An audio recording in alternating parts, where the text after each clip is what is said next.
الذكر فهل من مدكر بسم اللہ الرحمن الرحیم ادعوہم لآبائہم، ان کو بلاؤ تم ان کے باپ کے نام سے، ہوا اقسط عند اللہ، یہ اللہ کے ہاں زیادہ مبنی بر انصاف ہے۔ فإن لم تعلموا آباءہم، پس اگر تم ان کے والدین کو، ان کے آبا کو نہیں جانتے، فإخوانکم، تو پس وہ تمہارے بھائی ہیں، فی الدین، دینی، وموالیکم، اور تمہارے دوست ہیں، ولیس علیکم جناح، اور تم پر کوئی گناہ نہیں ہے، فیما اخطأتم بہ،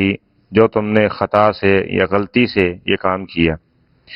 ولیکن ما تعمدت قلوبکم، لیکن وہ جو تم نے جان بوجھ کے آمدن دل سے کیا،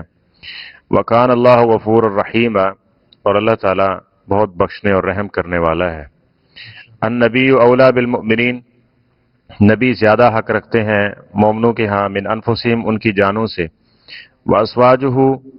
اور اس پیغمبر کی مائیں، اس کی بیویاں، امہاتہم، ان کی مائیں ہیں، وَأُولُو الْأَرْحَامِ،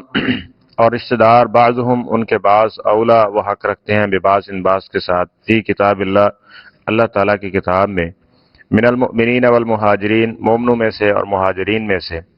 الا، مگر یہ کہ ان تفعلوا، کہ تم کرو، الی اولیائکم معروفا، اپنے اولیاء کے ساتھ، دوستوں کے ساتھ یا قرابت داروں کے ساتھ اچھا سلوک، کان ذالک فی الکتاب مستورا، یہ کتاب کے اندر لکھا ہوا ہے۔ متبنہ یعنی منہ بولے بیٹے، ان کے والے سے بات چل رہی تھی کہ وہ تمہارے حقیقی بیٹے نہیں ہیں، یہ تمہارے ایک منہوں کی باتیں ہیں، اور اللہ تعالیٰ درست بات فرما رہے ہیں، اور وہ کیا ہے کہ ادعوہم لآبائہم، ان کو ان کے والدین کے نام سے ہی پکارو، یعنی جو ان کا باپ کا نام ہے اصلاً،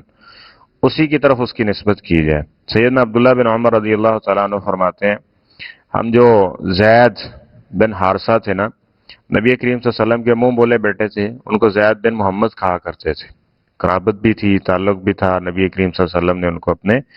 بیٹوں کے یعنی منہ بولا بیٹا بنایا ہوا تھا، تو ان کو زید بن محمد کہتے تھے۔ تو جب یہ آیات اتری، فرمایا تم نے زید بن محمد نہیں بلکہ زید بن حارثہ کہنا ہے، جو ان کا اصل باپ ہے اسی کی طرف اس کی نسبت کی جائے گی۔ اس تعلق کی بنیاد پہ، پرورش کی بنیاد پہ کسی کی ولدیت کو چینج کرنا درست نہیں ہے، بلکہ یہ بہت بڑا گناہ ہے، جس طرح سبق میں ذکر ہو چکا ہے۔ اور آگے فرمایا کہ یہ اتنا حساس معاملہ ہے کہ فَإِن لَمْ تَعْلَمُوا آبَاءَهُمْ، اگر تم میں ان کے والدین کا علم نہیں ہے، بس اوقات حادثاتی طور میں ایسے ہو جاتا ہے، جنگوں کے اندر ایسے ہو جاتا ہے، کوئی اس طرح کی صورت بن جاتی ہے جس میں کوئی بچہ لاوارث مل جاتا ہے، تو آج کل بھی ایسی کئی ایک صورتیں بن جاتی ہیں، تو اس صورت میں کیا ہے کہ پھر اس کے والد کے جگہ پہ یعنی اس کے والد کس نام سے اس کو پکارا جائے گا کہ یہ کس کا بیٹا ہے۔ فرمایا اگر تم ان کو ان کے والدین کے بارے میں نہیں جانتے ہو کہ اس کا والد کون ہو سکتا ہے، تو فإخوانکم فی الدین، وہ تمہارا دینی بھائی ہو سکتا ہے، علم نہ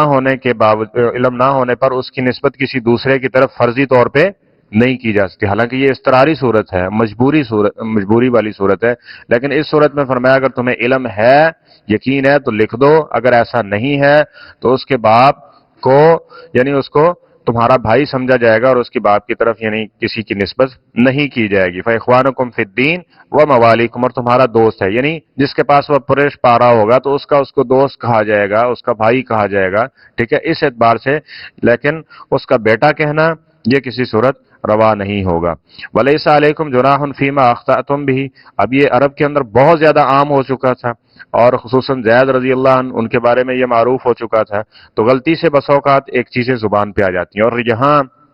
ایک چیز جو سمجھنے والی ہے وہ یہ ہے کہ صحابہ کرام کا جذبہ دیکھیں، تڑپ دیکھیں، ایک حکم آ گیا نا، اس کے بعد یہ سوچ تھی، یہ فکر تھی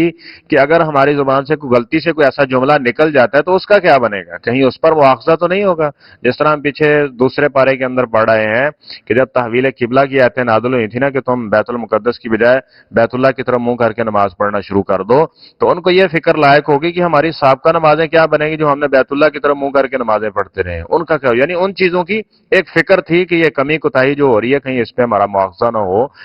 یعنی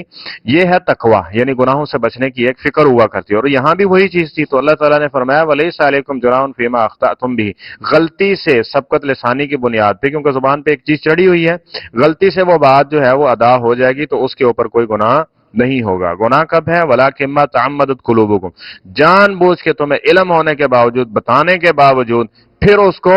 اس کے والد کے اصل نام کی بجائے غلط نام سے یا کسی دوسرے نام سے اس کو پکارنا، یہ کیا ہوگا؟ گناہ ہوگا، جرم ہوگا۔ اس لیے جب تک علم نہیں ہے یا جس کو علم نہیں ہے وہ اور چیز ہے، جب علم ہو جائے گا اگرچہ وہ خود ہی کیوں نہیں ہے، بچہ بس اوقات ہوتا ہے نا کسی لے پالک ہوتا ہے تو اس بچے کو علم نہیں ہوتا، دیکھیں وہ اس کے جو پالنے والے ہوتے ہیں یا اس کے والدین ہوتے ہیں ان کی کسی ایسے سمجھے کہ سستی یا لا علمی کی بنیاد پہ وہ ایسا کر دیتے ہیں۔ جب اس کو علم ہو جائے گا تو اس کے اوپر یہ ضروری ہے کہ وہ اپنے اصل باپ کی طرف نسبت کرے گا، دوسرے کی طرف نسبت کرنا اس کے لیے جائز نہیں ہوگا۔ وَكَانَ اللَّهُ غَفُورًا رَحِيمًا، تو فرمایا اس معاملے میں اگر کہیں سستی ہو جائے تو اللہ تعالیٰ سے توبہ استغفار کرتے رہیے، وہ معاف کرنے والا ہے۔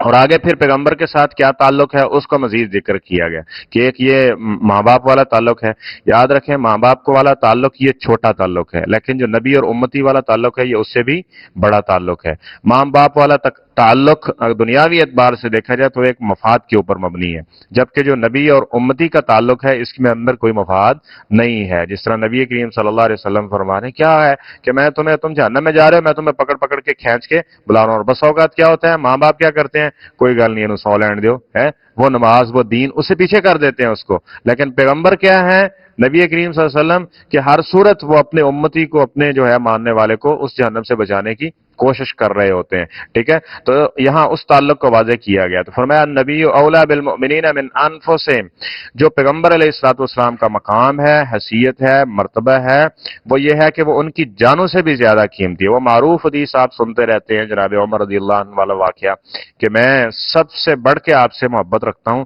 لیکن اپنی جان سے نہیں، تو فرمایا اس وقت تک آپ مومن نہیں ہو سکتے جب تک اپنی جان سے بھی بڑھ کے کیا کرو، محمد صلی اللہ علیہ وسلم سے یعنی اپنے پیغمبر سے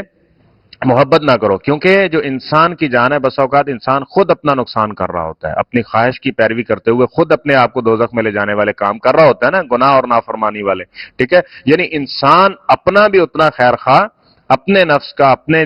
جو ہے وہ جسم کا اتنا خیر خواہ نہیں ہے جتنا پیغمبر کسی آدمی کا خیر خواہ۔ یہی وجہ ہے نا کہ سب سے زیادہ محبت بھی ان کے ساتھ کی جائے گی، ان کی اطاعت اور فرما برداری بھی کی جائے گی، اور ان کا جو حکم ہوگا امتی کے لیے اس میں سراسر خیر ہی ہو سکتی ہے، اس میں کسی اس لیے کہا گیا نا قرآن پاک میں ہم دیکھ رہے ہیں یہ بات بار بار یہ چیز سمجھائی جاتی ہے کہ تم نے پیغمبر کی اطاعت اور فرما برداری کرنی، کیونکہ یہ بغیر لالچ کے حکم ہے، بغیر لالچ کے یہ حکم دیا جا رہا ہے اور اس میں سراسر تمہارا ہی فائدہ ہے، اور اگر ایسا نہیں کرو گے تو اس میں تمہارے لیے نقصان ہوگا۔ تو جس طرح پیغمبر کی بات آ جائے، اللہ رسول کی بات آ جائے تو اس کو منوان ماننے کی کوشش کرنی ہے۔ تو یہاں اس مرتبے کو ذکر کیا جا رہا ہے کہ وہ تمہاری جانوں سے بھی زیادہ عزیز ہونے چاہیے تمہیں تمہارے پیغمبر۔ اور عزیز ہونے کا مطلب کیا ہے کہ بات بندہ ایک بھی نہ مانے اور زبان سے کہتا رہے کہ مجھے ان کے ساتھ محبت ہے یا ان کے ساتھ عقیدت ہے، تو یہ چیز تو مقبول نہیں ہوگی نا، عمل کے ذریعے یہ چیزیں ثابت بھی کرنا پڑیں گی کہ ہمیں واقعی رسول اللہ صلی اللہ علیہ وسلم عزیز ہیں اور آج ان کی بات ہمارے پاس موجود ہے، یعنی احادیث ہیں اور نبی کریم صلی اللہ علیہ وسلم کی جو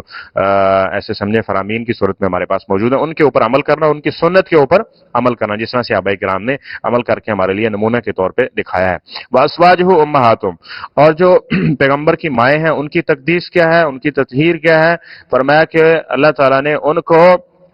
امت کی ماؤں کا یعنی روحانی ماؤں کا درجہ دیا ہے اس صورت میں کہ پیغمبر علیہ الصلوۃ والسلام جب اس دنیا سے چلے گئے تو جو پیغمبر علیہ الصلوۃ والسلام کی بیویاں تھیں وہ ماں کی حیثیت سے رہیں گی، ان کا کسی دوسرے کے ساتھ نکاح نہیں ہو سکتا، یعنی جو ایک حقیقی ماں ہوتی ہے وہ نہیں، بلکہ اعزازی طور پہ یعنی اعزاز کے لیے، شرف کے لیے، فضیلت کے لیے ان کو ان کی مائیں قرار دیا ہے۔ وَأُولُو الْأَرْحَامِ بَعْضُهُمْ أَوْلَىٰ بِبَعْضٍ فِي كِتَابِ اللَّهِ، اور اس کے بعد فرمایا رشتہ دار بس اوقات کسی کا زیادہ حق ہوتا ہے کسی کا کم ہوتا ہے، تو وَأُولُو الْأَرْحَامِ بَعْضُهُمْ أَوْلَىٰ بِبَعْضٍ فِي كِتَابِ اللَّهِ، یعنی سب سے زیادہ تعلق پیغمبر کے ساتھ، پیغمبر کے ساتھ، اور اس کے بعد پیغمبر کی بیویوں کا بھی ذکر کیا. مائیں کو برا بھلا تو نہیں کہا جاتا نا، ماؤں کے بارے میں بدگمانی تو نہیں ہوتی نا بندے کے.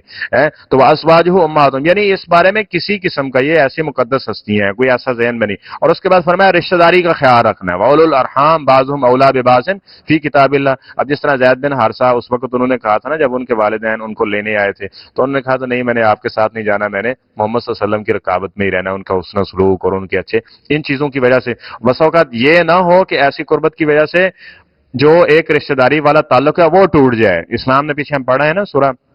لقمان کے اندر بھی، اگر والدین مشرک بھی ہیں تو ان کے ساتھ بھی دنیاوی اعتبار سے کیا کیا جائے گا؟ اچھا سلوک کیا جائے گا. جو دینی بات ہے، جہاں تک گنجائش ہے، جہاں اللہ رسول اور والدین کا مقابلہ ہوگا تو وہاں پھر والدین کے مقابلے میں کس کو ترجیح جائے؟ اللہ رسول کو ترجیح دی جائے گی. تو باقی جو ان کے حقوق ہیں وہ سب کے سب فی کتاب اللہ، وہ اللہ نے کتاب اللہ میں درج کیے ہوئے ہیں، یعنی وہ نبی کریم صلی اللہ علیہ وسلم نے ہمیں بتا دیے کہ اس کا کیا حق ہے، اس کو اس کے مطابق جو ہے وہ رکھنا ہے. اسی طرح فرمایا من المؤمنین والمہاجرین، اہل ایمان کا ایک دوسرے کے ساتھ کیا تعلق ہونا چاہیے. اسی طرح مہاجرین کی ایک خاص فضیلت جو ہے وہ موجود ہے، ان کا کیا ہے؟ تو فرمایا الا ان تفعلوا الی اولیاءکم معروفا، جو تمہارا اس وقت میں قریبی بن رہا ہے. رسول سب سے زیادہ قریبی ہو رہے ہیں، یعنی جب مقابلہ کسی کے ساتھ ہو رہا ہے. رسول کے علاوہ اگر نیچے کسی کے ساتھ مقابلہ ہے تو پھر دیکھنا کس کے ساتھ ہے، جو زیادہ قریب ہے اس کے ساتھ زیادہ اچھا سلوک کرنے کا حکم دیا گیا. الا اولیاءکم معروف، یعنی ایک رشتے کو نہیں، ایک ایسا اصول دے دیا گیا ہے کہ 2-3 رشتے اکٹھے ہو گئے، ان میں سے زیادہ جس کے ساتھ قربت والا تعلق بنتا ہے، اولیاء والا تعلق بنتا ہے، اس کے ساتھ زیادہ اچھا سلوک کیا جائے گا. تو کان ذالک فی الکتاب مسطورا، اور فرمایا کہ یہ بات ہم نے کتاب اللہ کے اندر یعنی یہ لکھی ہوئی ہے. اس قرآن پاک میں بھی یہ احکامات موجود ہیں اور احادیث میں بھی یہ احکامات موجود آئے ہیں. اس لیے جو نبی کریم صلی اللہ علیہ وسلم کے فرامین ہیں قرآن پاک کو پڑھیں گے تو اس سے یہ بھی بات واضح ہوتی ہے کہ وہ بھی اللہ تعالیٰ کی طرف سے وحی کی صورت ہی ہے. نبی کریم صلی اللہ علیہ وسلم نے اپنی طرف سے کوئی بھی بات دین کے اندر اضافہ